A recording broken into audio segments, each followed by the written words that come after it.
Right, we have news now coming in. Remember, with the international updates that come in from West Asia, specifically a year on, that in the direction of the IDF and ISA, the IDF conducting a precise strike on Hamas terrorists who are operating inside command control centers. This was so within the Shuhada Al-Aqsa hospital in the area of Deir al-Bala. That's where the IDF has struck some Hamas terrorists in the Gaza Strip. So it appeared to be in the vicinity of the hospital. Look at that. These command and control centers were used by Hamas terrorists to plan and execute terror attacks against IDF troops and the State of Israel. Prior to the strike, and I'm reading from the statement that has also come in, numerous steps were taken to mitigate the risk of harming civilians, including the use of precise ammunition, aerial surveillance, and additional intelligence information.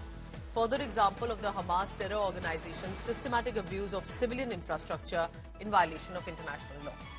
Shivani continues to be with me on this. Shivani, so clearly right now it looks like Israel is not backing out at all. Pooja, see, today when we are talking, it marks exact 1 year what had happened in Israel on 7th of October 2023. And attacks have been imminent since then. Hundreds and thousands of lives have been lost, including the terrorists who have been neutralized by Israel every day. Almost every day they have been striking not only the Gaza Strip, but now in Lebanon and Syria also they've started attacking.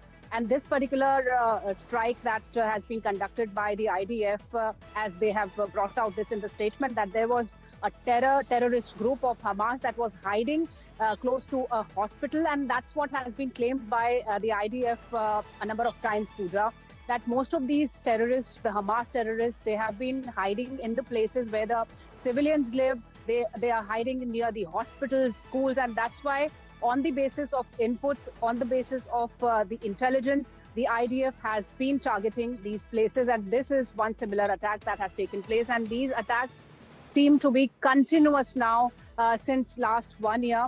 And not only in Gaza Strip, Pooja, we've already seen how these attacks have escalated, especially in the Hezbollah residing, the areas where the Hezbollahs are there in Lebanon, and now also in other parts too. So this is one such strike. Continue to update on this because Shivani, like you mentioned, it's 365 days, it's happened, it's a year, so there's going to be a lot of escalation on that.